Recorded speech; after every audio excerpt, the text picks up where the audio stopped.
नमस्कार। खबरों के इस बुलेटिन में तुहाडा स्वागत है। मैं हाँ जसप्रीत सिंह। पहला पेश ने चोणवीआं खबरां।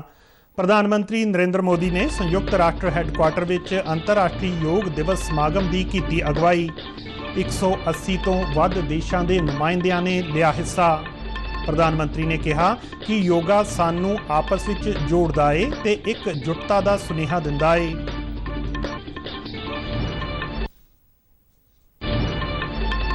नौवें अंतरराष्ट्रीय योगा दिवस मौके ते वख-वख थाई योग समागमां दा आयोजन।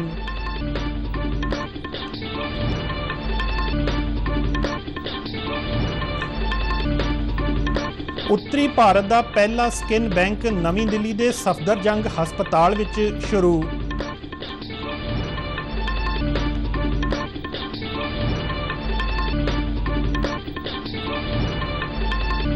केंद्र सरकार ने महिला हैल्पलाइन और शिशु हैल्पलाइन नूं पड़ाववार ढंग नाल एमरजेंसी रिस्पांस सपोर्ट सिस्टम 112 नाल जोड़न दा कीता फैसला।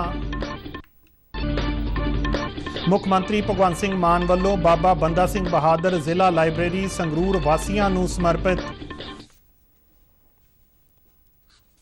ते हुण खबरां विस्तार नाल। 9वें कौमांतरी योग दिवस मौके प्रधानमंत्री नरेंद्र मोदी ने विश्व भाईचारे की अगवाई की। अज न्यूयॉर्क विचले संयुक्त राष्ट्र महासभा के मुख्य दफ्तर विच आयोजित समागम विच 180 तो वध देशों के प्रतिनिधियों ने हिस्सा लिया। UN मुख्य दफ्तर पहुंचण ते प्रधानमंत्री नरेंद्र मोदी ने राष्ट्रपिता महात्मा गांधी के बुत ते फुलमाला अर्पित की। अपने संबोधन विच प्रधानमंत्री नरेंद्र मोदी ने कहा कि योगा सानू आपस विच जोड़दा है।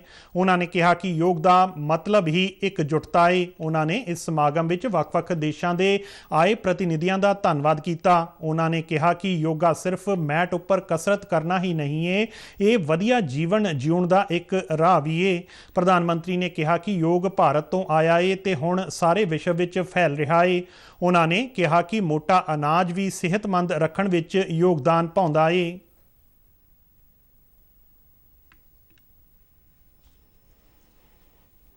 संयुक्त राष्ट्र के 77वें समागम के मुखी भी इस विच शामिल होए। कलाकारां, लेखकां, बुद्धिजीवियां, सिक्ख्या शास्त्रियां ते प्रमुख उद्यमियां ने भी योग दिवस समागम विच हिस्सा लिया। विश्व भर के प्रतिनिधियों ने सांझे तौर पर योग किया। जिक्रयोग है कि 2014 में संयुक्त राष्ट्र महासभा विच अपने भाषण विच प्रधानमंत्री नरेंद्र मोदी ने 21 जून को योग दिवस वजों मनाए जाने का सद्दा दिता सी, जिसनों ज़्यादातर देशों ने स्वीकार कर लिया सी ते महासभा ने हर वरे 21 जून को कौमांतरी योग दिवस मनाउण दा ऐलान किया।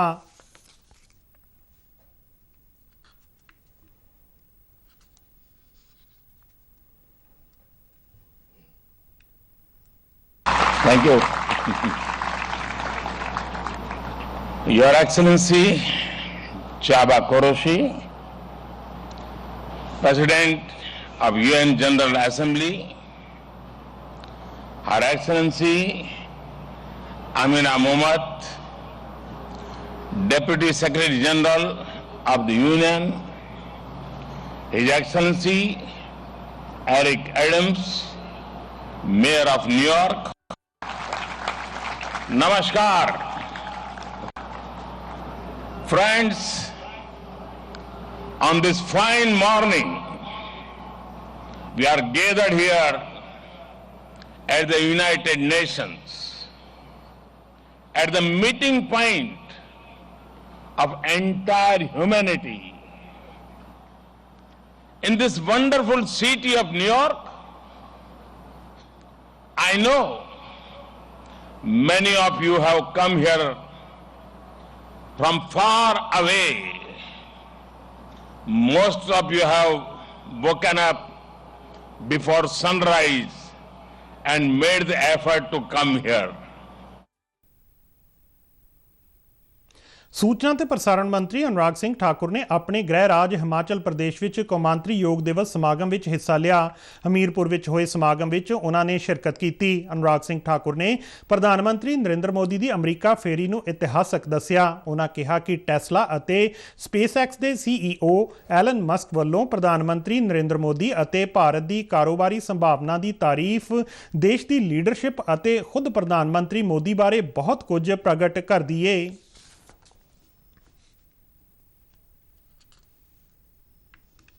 ਕੇਂਦਰੀ ਸੱਭਿਆਚਾਰਕ ਮੰਤਰਾਲਾ ਵੱਲੋਂ ਦੇਸ਼ ਭਰ ਦੀਆਂ ਇਤਿਹਾਸਕ ਤੇ ਵਿਰਾਸਤੀ ਥਾਵਾਂ ਉੱਪਰ ਯੋਗ ਬਾਰੇ ਸਮਾਗਮ ਕਰਵਾਏ ਗਏ। ਜਲੰਧਰ ਜ਼ਿਲ੍ਹੇ ਵਿਚਲੀ ਨੂਰ ਮਹਿਲ ਸਰਾਂ ਵਿਖੇ ਹੋਏ ਸਮਾਗਮ ਦੀ ਪ੍ਰਧਾਨਗੀ ਕੇਂਦਰੀ ਸੱਭਿਆਚਾਰਕ ਮਾਮਲਿਆਂ ਬਾਰੇ ਰਾਜ ਮੰਤਰੀ ਅਰਜੁਨ ਰਾਮ ਮੇਘਵਾਲ ਨੇ ਕੀਤੀ। ਉਹਨਾਂ ਨੇ ਭਾਰੀ ਗਿਣਤੀ ਵਿੱਚ ਆਏ ਲੋਕਾਂ ਨਾਲ ਯੋਗ ਆਸਣ ਕੀਤਾ। ਉਹਨਾਂ ਕਿਹਾ ਕਿ ਪੱਕੇ ਮਨ, ਸਾਵਧਾਨੀ ਅਤੇ ਨਿਰੰਤਰਤਾ ਨਾਲ ਕੀਤਾ ਗਿਆ ਯੋਗ ਵੱਡੀਆਂ ਬਿਮਾਰੀਆਂ ਦੀ ਸ਼ੁੱਧ ਦਵਾਈ ਬਣ ਸਕਦਾ ਹੈ।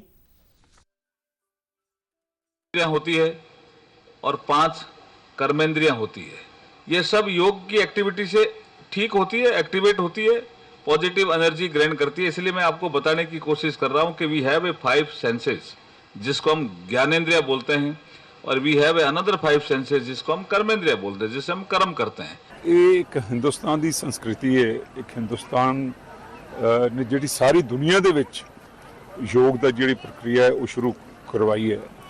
और अज जे यूरोपीयंस नूं मिलीए, लोगों नूं बाहर जदों जाईदा उदों मौका मिलता है, तो जदों योगा की गल करते हैं तो बड़े अट्रैक्ट होंदे ने बाहरले जिन्ने भी फॉरनर ने, चाहे यूरोप है, USA, कैनेडा, अमेरिका, जिथे भी है। और इस तरह ही जिहड़े भारत च लोग भी आउंदे ने टूरिस्ट, तो वो योगा संस्थावां, योगा करना, योगा टीचर्स, योगा गुरुज नूं वो बहुत मनदे ने। ਭਾਰਤੀ ਸੈਨਾ ਦੀ ਵਜਰਾ ਕੋਰ ਨੇ ਇਸ ਸਾਲ ਦੇ ਥੀਮ ਵਸੁਦੈਵ ਕੁਟੁੰਬਕਮ ਲਈ ਯੋਗ ਤਹਿਤ ਅੱਜ ਆਪਣੇ ਸਾਰੇ ਸਟੇਸ਼ਨਾਂ ਤੇ 9ਵਾਂ ਅੰਤਰਰਾਸ਼ਟਰੀ ਯੋਗ ਦਿਵਸ ਮਨਾਇਆ। ਸਰੀਰਕ, ਮਾਨਸਿਕ, ਭਾਵਨਾਤਮਕ ਅਤੇ ਅਧਿਆਤਮਕ ਸਿਹਤ ਨੂੰ ਸੁਧਾਰਨ ਤੇ ਧਿਆਨ ਕੇਂਦਰਿਤ ਕਰਦੇ ਹੋਏ ਸਾਰੇ ਰੈਂਕਾਂ ਅਤੇ ਉਹਨਾਂ ਦੇ ਪਰਿਵਾਰਾਂ ਲਈ ਆਸਣ, ਪ੍ਰਾਣਾਯਾਮ ਅਤੇ ਧਿਆਨ ਦੇ ਸੈਸ਼ਨ ਕਰਵਾਏ ਗਏ। ਅੰਤ ਵਿੱਚ ਸਾਰਿਆਂ ਵੱਲੋਂ ਸਵੈ ਅਨੁਸ਼ਾਸਨ ਨੂੰ ਯਕੀਨੀ ਬਣਾਉਣ ਅਤੇ ਯੋਗ ਅਭਿਆਸ ਨੂੰ ਆਪਣੇ ਜੀਵਨ ਸ਼ੈਲੀ ਦੇ ਇੱਕ ਅਨਿੱਖੜਵੇਂ ਅੰਗ ਵਜੋਂ ਸ਼ਾਮਲ ਕਰਨ ਲਈ ਸਹੁੰ ਚੁੱਕੀ ਗਈ। ਮੋਹਾਲੀ ਜ਼ਿਲ੍ਹੇ ਵਿੱਚ ਵੀ ਕਈ ਥਾਵਾਂ ਤੇ ਯੋਗ ਸਮਾਗਮ ਕਰਵਾਏ ਗਏ। ਖਰੜ ਵਿਖੇ ਆਯੋਜਿਤ ਕੀਤੇ ਗਏ ਪ੍ਰੋਗਰਾਮ ਵਿੱਚ ਬੀਜੇਪੀ ਦੇ ਸੂਬਾ ਉਪ ਪ੍ਰਧਾਨ ਸੁਭਾਸ਼ ਸ਼ਰਮਾ ਦੀ ਅਗਵਾਈ ਵਿੱਚ ਪਾਰਟੀ ਦੇ ਵਰਕਰਾਂ, ਵਿਦਿਆਰਥੀਆਂ ਤੇ ਹੋਰਨਾਂ ਲੋਕਾਂ ਨੇ ਹਿੱਸਾ ਲਿਆ। ਸ਼ਰਮਾ ਨੇ ਇਸ ਮੌਕੇ ਕਈ ਸ਼ਖਸੀਅਤਾਂ ਨੂੰ ਸਨਮਾਨਿਤ ਕੀਤਾ। ਪ੍ਰਧਾਨ ਮੰਤਰੀ ਨਰਿੰਦਰ ਮੋਦੀ ਅਮਰੀਕਾ ਅਤੇ ਮਿਸਰ ਦੀ 5 ਦਿਨਾਂ ਸਰਕਾਰੀ ਯਾਤਰਾ ਦੇ ਪਹਿਲੇ ਪੜਾਅ ਵਿੱਚ ਕੱਲ੍ਹ ਨਿਊਯਾਰਕ ਪਹੁੰਚੇ। ਨਿਊਯਾਰਕ ਪਹੁੰਚਣ ਦੇ ਨਾਲ ਹੀ ਉਹਨਾਂ ਨੇ ਆਪਣੇ ਰੁਝੇਵਿਆਂ ਦੀ ਸ਼ੁਰੂਆਤ ਉੱਥੋਂ ਦੇ ਵੱਡੇ ਕਾਰੋਬਾਰੀਆਂ ਅਤੇ ਵਿਚਾਰਕਾਂ ਨਾਲ ਮੁਲਾਕਾਤ ਕਰਕੇ ਕੀਤੀ। ਟੈਸਲਾ ਦੇ ਸਹਿ ਸੰਸਥਾਪਕ ਐਲਨ ਮਸਕ ਨੇ ਪ੍ਰਧਾਨ ਮੰਤਰੀ ਮੋਦੀ ਨਾਲ ਮੁਲਾਕਾਤ ਦੌਰਾਨ ਕਿਹਾ ਕਿ ਦੁਨੀਆ ਦੇ ਕਿਸੇ ਵੀ ਵੱਡੇ ਦੇਸ਼ ਦੀ ਤੁਲਨਾ ਵਿੱਚ ਭਾਰਤ ਕੋਲ ਵਧੇਰੇ ਸੰਭਾਵਨਾਵਾਂ ਨੇ। ਮਸਕ ਨੇ ਪ੍ਰਧਾਨ ਮੰਤਰੀ ਨਾਲ ਮੁਲਾਕਾਤ ਤੋਂ ਬਾਅਦ ਭਾਰਤ ਵਿੱਚ ਨਿਵੇਸ਼ ਕਰਨ ਦੀ ਸੰਭਾਵਨਾ ਜਤਾਈ। The takeaways from the meeting. Takeaways from the meeting. He really cares about India because he's pushing us to make significant investments in India, which it is something that we intend to do, and we're just trying to figure out the right timing. In a nutshell, it was a fantastic meeting with the Prime Minister, and I like him quite a lot. He visited our Fremont factory several years ago, and so we've now known each other for a while. ਪ੍ਰਧਾਨ ਮੰਤਰੀ ਨੂੰ ਪ੍ਰਸਿੱਧ ਲੇਖਕ professor Naseem Nicholas Talib ਨੇ ਕਿਹਾ ਕਿ Covid ਮਹਾਮਾਰੀ ਵਿੱਚ ਭਾਰਤ ਦੀ ਪ੍ਰਤੀਕਿਰਿਆ ਬੇਮਿਸਾਲ ਸੀ। ਉਹਨਾਂ ਮਹਾਮਾਰੀ ਦਾ ਮੁਕਾਬਲਾ ਕਰਨ ਲਈ ਪ੍ਰਧਾਨ ਮੰਤਰੀ ਨਰਿੰਦਰ ਮੋਦੀ ਦੀ ਸ਼ਲਾਘਾ ਕੀਤੀ।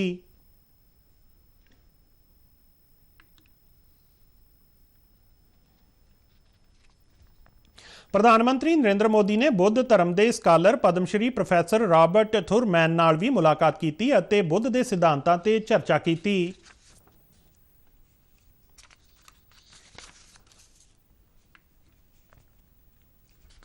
ਚੀਨ ਨੇ ਭਾਰਤ ਅਤੇ ਅਮਰੀਕਾ ਵੱਲੋਂ ਸੰਯੁਕਤ ਰਾਸ਼ਟਰ ਵਿੱਚ ਲਸ਼ਕਰ-ਏ-ਤੈਅਬਾ ਦੇ ਅੱਤਵਾਦੀ ਸਾਜਿਦ ਮੀਰ ਨੂੰ ਗਲੋਬਲ ਅੱਤਵਾਦੀ ਐਲਾਨੇ ਜਾਣ ਲਈ ਲਿਆਂਦੇ ਗਏ ਮਤੇ ਉੱਪਰ ਰੁਕਾਵਟ ਖੜੀ ਕਰ ਦਿੱਤੀ ਹੈ। ਪਾਕਿਸਤਾਨ ਵਿੱਚ ਮੌਜੂਦ ਮੀਰ 26 ਨਵੰਬਰ 2008 ਦੇ ਮੁੰਬਈ ਅੱਤਵਾਦੀ ਹਮਲੇ ਵਿੱਚ ਸ਼ਾਮਲ ਹੋਣ ਵਜੋਂ ਲੋੜੀਂਦਾ ਹੈ। ਚੀਨ ਨੇ ਸੰਯੁਕਤ ਰਾਸ਼ਟਰ ਸੁਰੱਖਿਆ ਪ੍ਰੀਸ਼ਦ ਵਿੱਚ ਗਲੋਬਲ ਅੱਤਵਾਦੀ ਦੇ ਰੂਪ ਵਿੱਚ ਮੀਰ ਨੂੰ ਕਾਲੀ ਸੂਚੀ ਵਿੱਚ ਪਾਉਣ, ਉਸ ਦੀ ਸੰਪੱਤੀ ਜ਼ਬਤ ਕਰਨ, ਸਫ਼ਰ ਉੱਪਰ ਪਾਬੰਦੀ ਲਈ ਅਮਰੀਕਾ ਵੱਲੋਂ ਪੇਸ਼ ਕੀਤੇ ਗਏ ਤੇ ਭਾਰਤ ਨਾਲ ਮਿਲ ਕੇ ਤਿਆਰ ਕੀਤੇ ਗਏ ਮਤੇ ਉੱਪਰ ਅੜਿੱਕਾ ਲਗਾ ਦਿੱਤਾ। ਪਿਛਲੇ ਸਾਲ ਸਤੰਬਰ ਵਿੱਚ ਵੀ ਚੀਨ ਨੇ ਸੰਯੁਕਤ ਰਾਸ਼ਟਰ ਵਿੱਚ ਮੀਰ ਨੂੰ ਅੱਤਵਾਦੀ ਐਲਾਨੇ ਜਾਣ ਦੇ ਮਤੇ ਵਿੱਚ ਅੜਿੱਕਾ ਖੜਾ ਕੀਤਾ ਸੀ। ਸਾਜਿਦ ਮੀਰ ਭਾਰਤ ਵਿੱਚ ਸਭ ਤੋਂ ਵੱਧ ਲੋੜੀਂਦੇ ਅੱਤਵਾਦੀਆਂ ਵਿੱਚੋਂ ਇੱਕ ਹੈ। 26/11 ਦੇ ਮੁੰਬਈ ਅੱਤਵਾਦੀ ਹਮਲੇ ਵਿੱਚ ਉਸ ਦੀ ਭੂਮਿਕਾ ਲਈ ਉਸ ਉੱਪਰ $50 ਲੱਖ ਅਮਰੀਕੀ ਦਾ ਇਨਾਮ ਰੱਖਿਆ ਗਿਆ ਹੈ। ਭਾਰਤ ਨੇ ਇਸ ਪ੍ਰਸਤਾਵ ਵਿੱਚ ਅੜਿੱਕਾ ਪਾਉਣ ਲਈ ਚੀਨ ਅਤੇ ਪਾਕਿਸਤਾਨ ਦੀ ਸਖਤ ਨੁਕਤਾਚੀਨੀ ਕੀਤੀ। ਭਾਰਤ ਨੇ ਸਾਜਿਦ ਮੀਰ ਦਾ ਇੱਕ ਆਡੀਓ ਕਲਿੱਪ ਵੀ ਸੁਣਾਇਆ ਜਿਸ ਵਿੱਚ ਉਹ ਮੁੰਬਈ ਅੱਤਵਾਦੀ ਹਮਲੇ ਵਿੱਚ ਸ਼ਾਮਲ ਅੱਤਵਾਦੀਆਂ ਨੂੰ ਨਿਰਦੇਸ਼ ਦੇ ਰਿਹਾ ਹੈ। ਉੱਤਰੀ ਭਾਰਤ ਦਾ ਪਹਿਲਾ ਸਕਿਨ ਬੈਂਕ ਨਵੀਂ ਦਿੱਲੀ ਦੇ ਸਫਦਰਜੰਗ ਹਸਪਤਾਲ ਵਿੱਚ ਸ਼ੁਰੂ ਹੋ ਗਿਆ ਹੈ। ਇਸ ਬੈਂਕ ਵਿੱਚ ਮ੍ਰਿਤਕ ਆਪਣੀ ਚਮੜੀ ਦਾ ਦਾਨ ਕਰ ਸਕਦੇ ਨੇ। ਮੌਤ ਹੋਣ ਦੇ 6 ਘੰਟਿਆਂ ਅੰਦਰ ਸਕਿਨ ਦਾਨ ਕੀਤੀ ਜਾ ਸਕਦੀ ਹੈ ਤੇ ਇਸ ਨਾਲ ਝੁਲਸੇ ਹੋਏ ਮਰੀਜ਼ਾਂ ਦਾ ਇਲਾਜ ਕਰਨ ਵਿੱਚ ਮਦਦ ਮਿਲੇਗੀ। ਕੇਂਦਰੀ ਸਿਹਤ ਤੇ ਪਰਿਵਾਰ ਭਲਾਈ ਮੰਤਰੀ ਡਾਕਟਰ ਮਨਸੁਖ ਮਾਂਡਵੀਆ ਨੇ ਕਿਹਾ ਕਿ ਇਹ ਸਹੂਲਤ ਝੁਲਸੇ ਹੋਏ ਮਰੀਜ਼ਾਂ ਲਈ ਵਰਦਾਨ ਸਾਬਤ ਹੋਵੇਗੀ। ਕੇਂਦਰ ਸਰਕਾਰ ਨੇ ਮਹਿਲਾ ਹੈਲਪਲਾਈਨ ਅਤੇ ਸ਼ਿਸ਼ੂ ਹੈਲਪਲਾਈਨ ਨੂੰ ਪੜਾਅਵਾਰ ਢੰਗ ਨਾਲ ਐਮਰਜੈਂਸੀ ਰਿਸਪਾਂਸ ਸਪੋਰਟ ਸਿਸਟਮ 112 ਨਾਲ ਜੋੜਨ ਦਾ ਫੈਸਲਾ ਕੀਤਾ ਹੈ। ਇਹ ਫੈਸਲਾ ਇੱਕ ਰਾਸ਼ਟਰ ਇੱਕ ਹੈਲਪਲਾਈਨ ਦੇ ਵਿਆਪਕ ਵਿਜ਼ਨ ਅਤੇ ਸੰਕਟ ਦੇ ਸਮੇਂ ਕੀਤੇ ਜਾਣ ਵਾਲੇ ਫੋਨ ਉੱਪਰ ਕਾਰਵਾਈ ਵਿੱਚ ਲੱਗਣ ਵਾਲੇ ਸਮੇਂ ਨੂੰ ਮੁੱਖ ਰੱਖ ਕੇ ਲਿਆ ਗਿਆ ਹੈ। ਮਹਿਲਾ ਤੇ ਬਾਲ ਵਿਕਾਸ ਮੰਤਰਾਲੇ ਨੇ ਕਿਹਾ ਕਿ ਇਹ ਕਦਮ ਪ੍ਰਸ਼ਾਸਨ ਦੀ ਬੱਚਿਆਂ ਪ੍ਰਤੀ ਜ਼ਿੰਮੇਵਾਰੀ ਤੈਅ ਕਰਨ ਤੇ ਇਸ ਦਿਸ਼ਾ ਵੱਲ ਕਾਰਜ ਕਰਨ ਵਾਲੇ ਪ੍ਰਸ਼ਾਸਨ ਨੂੰ ਸਰਗਰਮ ਕਰਨ ਲਈ ਚੁੱਕਿਆ ਗਿਆ ਹੈ। ਪਹਿਲੇ ਪੜਾਅ ਵਿੱਚ ਇਸ ਮਹੀਨੇ ਦੇ ਅੰਤ ਤੱਕ 9 ਰਾਜਾਂ ਤੇ ਕੇਂਦਰ ਸ਼ਾਸਿਤ ਪ੍ਰਦੇਸ਼ਾਂ ਵਿੱਚ ਹੈਲਪਲਾਈਨਾਂ ਨੂੰ ਜੋੜਿਆ ਜਾਵੇਗਾ। ਪੰਜਾਬ ਦੇ ਮੁੱਖ ਮੰਤਰੀ ਭਗਵੰਤ ਸਿੰਘ ਮਾਨ ਨੇ ਗਿਆਨ ਦੇ ਪ੍ਰਸਾਰ ਲਈ ਨਵੀਨੀਕਰਨ ਤੋਂ ਬਾਅਦ ਅੱਜ ਬੰਦਾ ਸਿੰਘ ਬਹਾਦਰ ਜ਼ਿਲ੍ਹਾ ਲਾਇਬ੍ਰੇਰੀ ਸੰਗਰੂਰ ਦੇ ਲੋਕਾਂ ਨੂੰ ਸਮਰਪਿਤ ਕੀਤੀ। ਇਕੱਠ ਨੂੰ ਸੰਬੋਧਨ ਕਰਦਿਆਂ ਉਹਨਾਂ ਕਿਹਾ ਕਿ ਲਾਇਬ੍ਰੇਰੀ ਵਿੱਚ ਆਧੁਨਿਕ ਸਹੂਲਤਾਂ ਮੁਹੱਈਆ ਕਰਵਾਈਆਂ ਗਈਆਂ ਨੇ ਤੇ ਤਕਰੀਬਨ 250 ਵਿਅਕਤੀਆਂ ਦੇ ਬੈਠਣ ਦੀ ਵਿਵਸਥਾ ਕੀਤੀ ਗਈ ਹੈ। ਮਾਨ ਨੇ ਕਿਹਾ ਕਿ ਸੰਗਰੂਰ ਜ਼ਿਲ੍ਹੇ ਵਿੱਚ ਅਜਿਹੀਆਂ 28 ਹੋਰ ਲਾਇਬ੍ਰੇਰੀਆਂ ਬਣਾਈਆਂ ਜਾਣਗੀਆਂ। ਉਹਨਾਂ ਨੇ ਕਿਹਾ ਕਿ IAS, PCS ਅਤੇ ਹੋਰ ਮੁਕਾਬਲੇ ਵਾਲੀਆਂ ਪ੍ਰੀਖਿਆਵਾਂ ਲਈ ਪੰਜਾਬ ਵਿੱਚ 8 ਕੋਚਿੰਗ ਸੈਂਟਰ ਖੋਲ੍ਹੇ ਜਾਣਗੇ।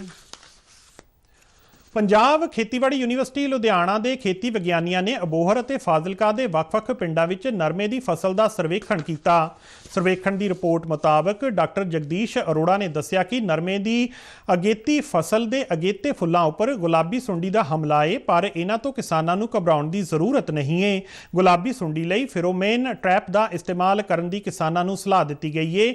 ਡਾਕਟਰ ਮਨਪ੍ਰੀਤ ਸਿੰਘ ਨੇ ਕਿਸਾਨਾਂ ਨੂੰ ਅਪੀਲ ਕੀਤੀ ਕਿ ਮੌਜੂਦਾ ਸਮੇਂ ਵਿੱਚ ਨਰਮੇ ਦਾ ਵਿਕਾਸ ਕਾਫੀ ਵਧੀਆ ਹੈ, ਪਰ ਜਿਹੜੇ ਕਿਸਾਨ ਬਾਰਿਸ਼ ਕਾਰਨ ਖਾਦਾਂ ਦੀ ਵਰਤੋਂ ਨਹੀਂ ਕਰ ਸਕੇ ਉਹ ਇਸ ਪਾਣੀ ਤੇ ਯੂਰੀਆ ਦੇ ਹੋਰ ਲੋੜ ਮੁਤਾਬਕ ਖਾਦਾਂ ਦੀ ਵਰਤੋਂ ਜ਼ਰੂਰ ਕਰਨ ਤਾਂ ਜੋ ਪੌਦੇ ਦੀ ਸਿਹਤ ਨੂੰ ਬਰਕਰਾਰ ਰੱਖਿਆ ਜਾ ਸਕੇ। ਡਾਕਟਰ ਅਨਿਲ ਸਾਗਵਾਨ ਨੇ ਕਿਸਾਨਾਂ ਨੂੰ ਨਰਮੇ ਦੀ ਸਮੱਸਿਆ ਤੋਂ ਨਜਿੱਠਣ ਲਈ ਅਪੀਲ ਕਰਦਿਆਂ ਕਿਹਾ ਕਿ ਉਹ ਵੱਧ ਤੋਂ ਵੱਧ ਆਪਣੇ ਇਲਾਕੇ ਦੇ ਖੇਤੀਬਾੜੀ ਅਫਸਰ, ਫਾਰਮਰ ਸਲਾਹਕਾਰ ਸੇਵਾ ਕੇਂਦਰ ਅਤੇ ਖੇਤਰੀ ਖੋਜ ਕੇਂਦਰ ਦੇ ਵਿਗਿਆਨਕਾਂ ਨਾਲ ਤਾਲਮੇਲ ਰੱਖਣ ਤਾਂ ਜੋ ਸਮੇਂ-ਸਮੇਂ ਸਿਰ ਨਰਮੇ ਦੀ ਫਸਲ ਦੀ ਸਮੱਸਿਆ ਦਾ ਯੋਗ ਪ੍ਰੀਖਣ ਕੀਤਾ ਜਾ ਸਕੇ। ਖੇਤੀਬਾੜੀ ਵਿਭਾਗ ਨੇ ਨਕਲੀ ਕੀਟਨਾਸ਼ਕ ਤੇ ਹੋਰ ਖੇਤੀ ਉਤਪਾਦ ਵੇਚਣ ਵਾਲੇ ਡੀਲਰਾਂ ਤੇ ਸ਼ਿਕੰਜਾ ਕੱਸਿਆ ਹੈ। ਖੇਤੀਬਾੜੀ ਤੇ ਕਿਸਾਨ ਭਲਾਈ ਮੰਤਰੀ ਗੁਰਮੀਤ ਸਿੰਘ ਖੁੱਡੀਆਂ ਨੇ ਦੱਸਿਆ ਕਿ 10 ਟੀਮਾਂ ਵੱਲੋਂ ਗੁਰਦਾਸਪੁਰ ਜ਼ਿਲ੍ਹੇ ਦੇ 79 ਡੀਲਰਾਂ ਦੀ ਅਚਨਚੇਤ ਚੈਕਿੰਗ ਕੀਤੀ ਗਈ ਤੇ 7 ਡੀਲਰਾਂ ਵੱਲੋਂ ਵਿਕਰੀ ਉੱਪਰ ਰੋਕ ਲਗਾਈ ਗਈ ਹੈ। ਉਹਨਾਂ ਦੱਸਿਆ ਕਿ ਕਿਸਾਨਾਂ ਦੀ ਲੁੱਟ ਕਰਨ ਵਾਲੇ ਡੀਲਰਾਂ ਨੂੰ ਬਖਸ਼ਿਆ ਨਹੀਂ ਜਾਵੇਗਾ। ਪੰਜਾਬ ਵਿੱਚ ਇਲੈਕਟ੍ਰੋਨਿਕ ਵਾਹਨਾਂ ਨੂੰ ਉਤਸ਼ਾਹਿਤ ਕਰਨ ਲਈ ਕਰੀਬ 300 ਕਰੋੜ ਰੁਪਏ ਦੀਆਂ ਰਿਆਇਤਾਂ ਦਿੱਤੀਆਂ ਜਾਣਗੀਆਂ। ਅੱਜ ਚੰਡੀਗੜ੍ਹ ਵਿੱਚ ਇਲੈਕਟ੍ਰਿਕ ਵਾਹਨ ਨੀਤੀ 2023 ਨੂੰ ਲਾਗੂ ਕਰਨ ਸੰਬੰਧੀ ਰਾਜ ਪੱਧਰੀ ਕਮੇਟੀ ਦੀ ਮੀਟਿੰਗ ਦੀ ਪ੍ਰਧਾਨਗੀ ਕਰਦਿਆਂ ਟਰਾਂਸਪੋਰਟ ਮੰਤਰੀ ਲਾਲਜੀਤ ਸਿੰਘ ਭੁੱਲਰ ਨੇ ਦੱਸਿਆ ਕਿ ਇਹ ਰਿਆਇਤਾਂ ਇਲੈਕਟ੍ਰੋਨਿਕ 2 ਪਹੀਆ ਵਾਹਨਾਂ, ਈ-ਸਾਈਕਲਾਂ, ਈ-ਰਿਕਸ਼ਾ, ਈ-ਆਟੋ ਤੇ ਲਾਈਟ ਕਮਰਸ਼ੀਅਲ ਵਾਹਨਾਂ ਉੱਤੇ ਦਿੱਤੀਆਂ ਜਾਣਗੀਆਂ। ਟਰਾਂਸਪੋਰਟ ਮੰਤਰੀ ਨੇ PSPCL ਕੇਡਰ ਦੇ ਅਧਿਕਾਰੀਆਂ ਨੂੰ ਹਦਾਇਤ ਕੀਤੀ ਕਿ ਉਹ 1 ਮਹੀਨੇ ਦੇ ਅੰਦਰ ਸੂਬੇ ਵਿੱਚ ਇਲੈਕਟ੍ਰੋਨਿਕ ਵਾਹਨਾਂ ਦੇ ਚਾਰਜਿਸ ਸਟੇਸ਼ਨ ਸਥਾਪਿਤ ਕਰਨ ਦੀ ਵਿਉਂਤਬੰਦੀ ਤਿਆਰ ਕਰਨ। ਪੰਜਾਬ ਦੇ ਬਿਜਲੀ ਮੰਤਰੀ ਹਰਭਜਨ ਸਿੰਘ ETO ਨੇ ਦੱਸਿਆ ਕਿ 21 ਜੂਨ ਨੂੰ 14,960 ਮੈਗਾਵਾਟ ਦੀ ਹੁਣ ਤੱਕ ਦੀ ਸਭ ਤੋਂ ਵੱਧ ਬਿਜਲੀ ਦੀ ਮੰਗ ਨੂੰ PSPCL ਨੇ ਪੂਰਾ ਕੀਤਾ ਹੈ। ਚੰਡੀਗੜ੍ਹ ਵਿੱਚ ਉਹਨਾਂ ਦੱਸਿਆ ਕਿ ਕਿਸੇ ਵੀ ਉਦਯੋਗਿਕ ਗੈਰ ਰਿਹਾਇਸ਼ੀ ਸਪਲਾਈ ਜਾਂ ਘਰੇਲੂ ਸ਼੍ਰੇਣੀ ਤੇ ਬਿਜਲੀ ਦਾ ਕੋਈ ਕੱਟ ਨਹੀਂ ਹੈ। ਉਹਨਾਂ ਇਹ ਵੀ ਕਿਹਾ ਕਿ ਪੰਜਾਬ ਰਾਜ ਬਿਜਲੀ ਕਾਰਪੋਰੇਸ਼ਨ ਲਿਮਟਿਡ ਇਸ ਝੋਨੇ ਦੇ ਸੀਜ਼ਨ ਦੌਰਾਨ 15,500 ਮੈਗਾਵਾਟ ਦੀ ਮੰਗ ਨੂੰ ਪੂਰਾ ਕਰਨ ਦੇ ਸਮਰੱਥ ਹੈ। BSF ਦੇ ਸੁਚੇਤ ਜਵਾਨਾਂ ਨੇ ਫਿਰੋਜ਼ਪੁਰ ਨੇੜੇ ਸਰਹੱਦ ਦੀ ਕੰਡਿਆਲੀ ਧਾਰ ਨੇੜਿਓਂ ਨਸ਼ੀਲੇ ਪਦਾਰਥਾਂ ਦੇ 14 ਛੋਟੇ ਪੈਕੇਟ ਬਰਾਮਦ ਕੀਤੇ ਨੇ ਜਿਸ ਦਾ ਹੈਰੋਇਨ ਹੋਣ ਦਾ ਖਦਸ਼ਾ ਹੈ। BSF ਦੇ ਜਵਾਨ ਬੀਤੀ ਰਾਤ ਕੰਡਿਆਲੀ ਧਾਰ ਨੇੜੇ ਗਸ਼ਤ ਉੱਪਰ ਸਨ ਤੇ ਉਹਨਾਂ ਨੇ ਕੁਝ ਸ਼ੱਕੀ ਪੈਰਾਂ ਦੇ ਨਿਸ਼ਾਨ ਦੇਖੇ। ਤਲਾਸ਼ੀ ਲੈਣ ਤੇ ਇਹ ਬਰਾਮਦਗੀ ਹੋਈ। ਤੇ ਇਸ ਦੇ ਨਾਲ ਹੀ ਖਬਰਾਂ ਦਾ ਇਹ ਬੁਲੇਟਿਨ ਖਤਮ ਹੁੰਦਾ ਹੈ। ਇਜਾਜ਼ਤ ਦਿਓ। ਨਮਸਕਾਰ।